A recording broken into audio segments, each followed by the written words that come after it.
ಗೋವಿಂದ ರಕ್ಷಕ ಗೋವಿಂದ ಗಂಗಾ ಭಾಗೀರಥಿವಾದಕ್ಕೆ ಗೋವಿಂದ ಪಾರ್ವತಿ ಪದಯೇ ನಮಸ್ತೇ ನಮಸ್ತೇ ನಮಸ್ತೇ ಗೆರಕಪಲ್ಲಿ ಗಂಗಮ್ಮನಿಗೆ ಜೈ.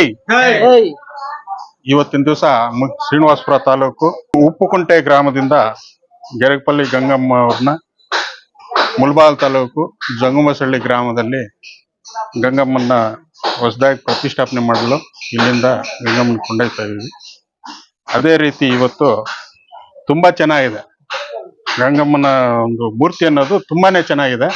ಚೆನ್ನಾಗಿ ಇದು ಮಾಡಿದ್ದಾರೆ. ಅದು ಇವತ್ತು ಕೊಂಡೊಯ್ತಾ ಇದ್ದೀವಿ. ಚೆನ್ನಾಗಿದೆ.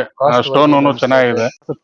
ತಾಲೂಕು ಉಪ್ಪುಕುಂಟೆ ಗ್ರಾಮದಲ್ಲಿ ಕಾಳಿಕಾದೇವಿ ಶಿಲ್ಪಕಲಾ ಮಂದಿರದಲ್ಲಿ ಇದಕ್ಕೆ 2 ವರ್ಷಕ್ಕೆ ಮುಂಚೆ ಇದು ಮಾರಮ್ಮನ ವಿಗ್ರಹ ಮಾಡಿಸಿಕೊಂಡು ಹೋಗಿರ್ತೇವೆ.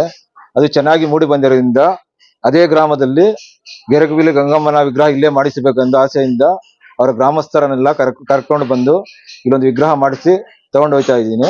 ಚೆನ್ನಾಗಿ ಮಾಡಿದೆ. ಮೊದಲು ತಗೊಂಡ ವಿಗ್ರಹ ಎಲ್ಲ ಚೆನ್ನಾಗಿ ಮೂಡಿ ಬಂದಿದೆ, ಚೆನ್ನಾಗಿದೆ. ಅದನ್ನ ನೋಡಿ ಅದೇ ತರ ಇನ್ನೊಂದು ವಿಗ್ರಹ ತಗೊಂಡು ಹೋಗ್ಬೇಕು ಅನ್ನೋದು, ಚೆನ್ನಾಗಾಗ್ಲಿ ಅಂತ ಊರೆಲ್ಲ ಚೆನ್ನಾಗ್ಲಿ, ಇದರಿಂದ ಇನ್ನ ಪಕ್ಕದೂರಲ್ಲಿ ತಗೊಂಡೋಗ್ಲಿ ಅಂತ ಆಸೆ.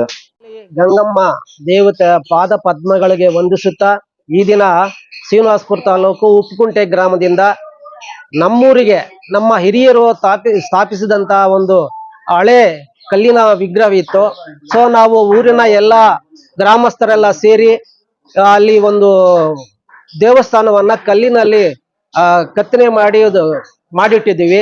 ಸೊ ಅದರಲ್ಲಿ ಈ ಹಳೆ ವಿಗ್ರಹದ ಹಿಂದ್ಗಡೆ ಈ ಒಂದು ಗಂಗಮ್ಮನ ವಿಗ್ರಹವನ್ನ ಇಡಲು ಊರಿನವರೆಲ್ಲ ತೀರ್ಮಾನಿಸಿ ಈ ವಿಗ್ರಹಕ್ಕೆ ದಾನಿ ಮಾಡಿರ್ತಕ್ಕಂಥ ಮಂಜು ಅವರು ದಾನಿ ಮಾಡಿ ಮತ್ತೆ ಊರಿನವರಿಗೆ ಸಹಕಾರ ಕೊಟ್ಟು ಈ ವಿಗ್ರಹವನ್ನ ಮಾಡಿಸಿರುತ್ತಾರೆ. ನಾವು ಒಂದು 2-3 ತಿಂಗಳ ಒಳಗಡೆ ಇದನ್ನ ಪ್ರತಿಷ್ಠಾಪನೆ ಮಾಡ್ತೀವಿ. ಸೊ ಮೂರ್ತಿ ನೋಡೋದಕ್ಕೆ ತುಂಬಾ ಅದ್ಭುತವಾಗಿ ಸುಂದರವಾಗಿ ಕಾಣ್ತಾ ಇದೆ. ಖಂಡಿತವಾಗ್ಲೂ ನಮಗೆ ಅತ್ಯುತ್ತಮವಾಗಿ ಮೂಡಿ ಬಂದಿದೆ. ಜೊತೆಗೆ ಇದು ನಮ್ಮೂರು ಅಂತ ಹೇಳಿದ್ರೆ ನಾಗರಹಳ್ಳಿ ಮತ್ತು ಜಂಗಮಹೊಸಹಳ್ಳಿ ಜಂಟಿ ಗ್ರಾಮಗಳಾಗಿದ್ದು ಮೋತಪಲ್ಲಿ ಪಂಚಾಯಿತಿ ಮುಳಬಾಗಿಲು ತಾಲೂಕಿನಲ್ಲಿ ಇರ್ತಕ್ಕಂಥ ಒಂದು ಗ್ರಾಮದಲ್ಲಿ ಇದನ್ನ ನೂತನ ವಿಗ್ರಹವನ್ನ ಪ್ರತಿಷ್ಠಾಪನೆ ಮಾಡಬೇಕು ಎಂಬತಕ್ಕಂಥ ಒಂದು ಉದ್ದೇಶದಿಂದ ಈ ಕಲ್ಲಿನ ಗಂಗಮ್ಮ ಗೆರಕಪಲ್ಲಿ ಗಂಗಮ್ಮ ವಿಗ್ರಹವನ್ನ ನಾವು ಪ್ರತಿಷ್ಠಾಪಿಸಲು ಪ್ರಯತ್ನಿಸಿ ಗ್ರಾಮಸ್ಥರೆಲ್ಲ ಒಟ್ಟಿಗೆ ಈ ಕೆಲಸವನ್ನ ಮಾಡ್ತಾ ಇದ್ದೀವಿ.